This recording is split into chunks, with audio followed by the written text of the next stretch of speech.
Hireen lammiilee Itoophiyaa Tiraamp Ameerikaa keessaa baasuuf jedhu maal ta'inna laata? Gabaasa akka itti aanutti qindeeffanneerra nu faana bu'aa. Manni murtii Federaalaa Ameerikaa da'oo seeraa mirga jiraachuu fi hojjechuu lammiilee Itoophiyaa 5,000 caalaniif kennee fi bulchiinsi Doonaald Tiraamp akka dhaabsisu hayyameef. Da'oon seeraa isaanii jalaa haqame biyya keenya keessa seeraan ala jiraachaa jiru jedhe ministeerri dhimma biyya keessaa US fuula feesbuukii isaanii irratti maxxanseen. Carraa lama qabdu hatattamaan biyyaa bahuu yookiin biyyaa isin baasna jechuun dubbate. Tarkaanfiin kun kan fudhatame manni murtii waliigalaa Ameerikaa waxabajjii bulchiinsi Tiraamp bifa wal fakkaatuun da'oo lammiilee Haayitii fi Sooriyaa irraa dhufaniif kennee ture adda akka citu heeyyamuun booda. Manni murtichaa waxabajjii keessa murtoo deeggarsa sagalee olaanaa 6-3 argateen abbaan seeraa da'oo seeraa yeroo lammiilee biyyoota biroo 13 irraa dhufaniif dhaabsisuu bahe mormuuf sagalee isaan dandeessisu argachuuf carraaqanis hin arganne.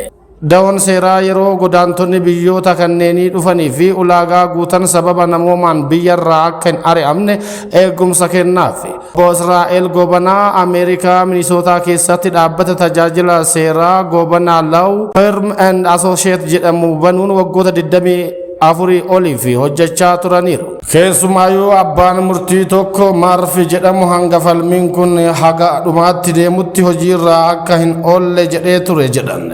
Osoo falmiirra jiranii dhimmi lammiilee Sooriyaa fi Haayitii mana murtii gahe. Sana booda manni murtii olaanaa dhimmi TPS kun mana murtii hin ilaallatu. Kana kan murteessu ministeera dhimma nageenyaa biyya keessaati jechuun murteesse. Ajajni kun kaleessa mana murtiitti deebinaan abbaan seeraa Marfi jedhamu akkaatuma ajaja mana murtii olaanaatiin oggura kana dura tarkaanfichi akka hin fudhatamne dabarsee kaase jedhan obbo Israa'el Gobanaa. Itti dabaluun obbo Israa'el mana murtiitti ammayyuu falmiin itti fufuu danda'a jedhan. Garuu mootummaan Tiraamp namoota da'oo seeraa hin qabne kanneen biyyaa baasuu danda'u jedhanii himanne. Hiree namoota kanaa kan gaafataman obbo Israa'el namoonni kunneen durumaanuu kan koolugoltummaa gaafatanii karaa gaa'ilaa karaa dhaabbata isaan hojjechiisuun eeyyama akka argatan iyyataniiru. Isaan iyyata sanaan itti fufuu danda'u. Warri kana hin goone garuu eeggumsa waan hin qabneef itti karoorsuu isaan gaafata jedhan. Gorsaan seeraa olaanaa biiroo dhimma nageenya biyya keessaa James Parsival murtoo darbe gammachuun simachuu isaanii miidiyaa hawaasaa irratti ergaa dabarsaniin beeksisan. Asiin dura adda citanii kan turan dhimmoonni da'oo seeraa TPS hundu amma ifatti hojiirra ooluu eegaluu ibsan. Da'oon seeraa yeroo lammiilee Itoophiyaaf kennamee ture adda cituu isaatiin gareen mirga godaantota Itoophiyaa Afrikaanotaaf falmu African Community Together mormii isaa ibseera. Gareen kun kibxata murtoo dabarseen komii qabaachuu ibsa baaseen beeksise. Gaagaamni Itoophiyaa keessa jiru ammallee itti fufeera. Murtoon kun lammiilee Itoophiyaa 10,000 lakkaa'aman Ameerikaa jiran balaarra buusa jechuun daarektarri ittaanaan dhimmoota imaammataa fi ijoo Diyaanaa Konaatee himan. Da'oon seeraa yeroo TPS kan kennamu balaa uumamaa waraana yookiin taateewwan hammaatoodhaan miidhama gaheen kanneen miidhamanii fi mirgaaf eegumsa kennaaf. Seerri bulchiinsa pirezidaantii duraanii US Joe Biden lammiilee Itoophiyaaf mirga kana kan kenne bara 2022 keessa ture. Kunis lammiilee Afrikaa balaa walitti bu'iinsa hidhannoorraa fi darara namoomaa eeguuf jedhamee akka ta'e ni eera. Yeroo sana lammiilee Itoophiyaa da'oo seeraa argatan gara 20,000 ta'u jedhamee tilmaamame.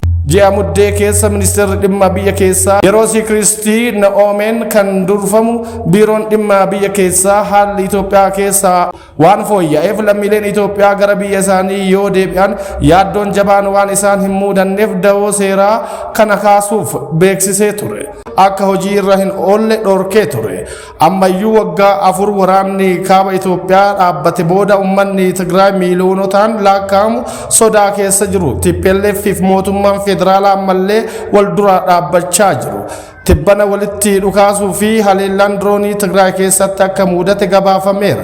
Mootummaan federaalaa fi TPLF waliigaltee Pretoria cabsuudhaan wal himatu. TPLF bulchiinsa yeroo fi muummee ministeeraa Dr. Abiy Ahmed hundeessanii fi muudan diiguun mana maree waraanaan dura beekamtii boordii filannoo biyyaalessaa malee filaman hojiitti deebisuun Dr. Dabratsiyoon Gabramikaa'el Dursaa naannichaa gochuun muudaniiru. Mootummaan federaalaa ammoo TPLF diinota Itoophiyaa ollaa jiran kan akka Eertiraa waliin hojjechuun waraana kaasuuf socho'aa jiru jechuun himatu. Akkasumas naannoo Oromiyaa fi Amaaraa keessa walitti bu'iinsi hamaan lubbuu galaafataa jiru itti fufeera. Nageenya hawaasaa eeguun badhaadhina hunda galeessa milkeessuuf hojjetamaa jira. Kutaa magaalaa Rufaa Aanaa Aleeluutti konfiraansiin nageenyaa fi eebbi waajjira poolisii Aanaa Aleeluu hirmaannaa hawaasaatiin ijaarame eebbifame. Hojiiwwan gama nageenyaatiin bara 2018 keessatti hojjetamanii fi hojiiwwan bara 2019 hojjechuuf karoorfatan irratti marii taasisuun qaamota milkaa'ina hojii nageenyaa keessatti qooda isaanii ba'aniif beekamtiin kennameera. Nageenya isaanii halkanii guyyaa qaamolee nageenyaa waliin ta'uun kan eeggatanii fi hirmaannaa isaanii gama hundaan kan cimsan ta'uu hirmaattonni sagantichaa dubbataniiru. Bulchaan bulchiinsa kutaa magaalaa Rufaa obbo Hamiid Tusii ergaa dabarsaniin nageenyi kan uummataa ta'uu himuun uummanni keenya qaamolee nageenyaa waliin ta'uun halkanii guyyaa nageenya isaa eeggachuun magaalaa keenya ambaasaaddara nageenyaa gochuuf hojjetaa turaniin bu'aawwan galmaa turanii fi konfiraansiin kun agarsiiftuu guddaadha jedhan. Qaamoleen nageenyaa sadarkaan jiran kutaalee hawaasaa hunda hirmaachisuu waajjira poolisii Aanaa Aleeluutti hojjetame hojii fakkeenyummaa qabu ta'uu ibsuun kenna tajaajilaa dhaqqabamaa hawaasni fedhu kennuuf akkasumas hunduu nageenyaaf tumsuun magaalaa isaanii eeggachuu akka qaban dhaamaniiru. Itti gaafatamaan kutaa qorannoo yakkaa qajeelcha poolisii magaalaa Shaashamannee Kumaandar Tasfaayee Kabbee nageenyi jiruuf jireenya ilma namaatiif barbaachisaa ta'uu himuun nageenya hawaasaa mirkaneessuu keessatti hirmaannaa hawaasaa qindoomina qaamolee nageenyaa waliin jiru fakkeenyummaa gaarii kan qabu ta'uu himuun odeeffannoo nageenyaa jiru wal jijjiiruun hattuu hawaasa saamtuuf kashalabbeewwan kamuu sakatta'iinsa gaggeessuun fi eeruu ummataatiin qaamolee sodaa nageenyaa ta'an hundaa adda baasuun caalmatti kan hojjetamu ta'uu ibsaniiru. Itti gaafatamaan waajjira poolisii Aanaa Aleeluu Inspektar Edaasoo Gammachuu gama isaaniitiin hawaasa hojiiwwan garaagaraa irratti bobba'an hirmaachisuun sirna hojii nageenyaa mirkaneessuuf caalmatti hojjechaa turuu himuun nageenyi hirmaannaa uummataa malee mirkanaa'uu hin danda'u. Kanaaf hirmaannaa hawaasaa gama hundaan cimuu qaba jedhan. Bulchaan Aanaa Aleeluu obbo Jamaal Tashitee akka jedhanitti hojii nageenya hawaasaa mirkaneessuu aanichatti hojii hojjetamaa jiruun bu'aawwan hedduun galmaa'uu ibsuun doominni qaamolee nageenyaaf siyaasaa dargaggootaaf hirmaannaa hawaasaatiin nageenya hawaasaa mirkaneessuuf hojiin fakkeenyummaa qabu hojjetamus ibsaniiru.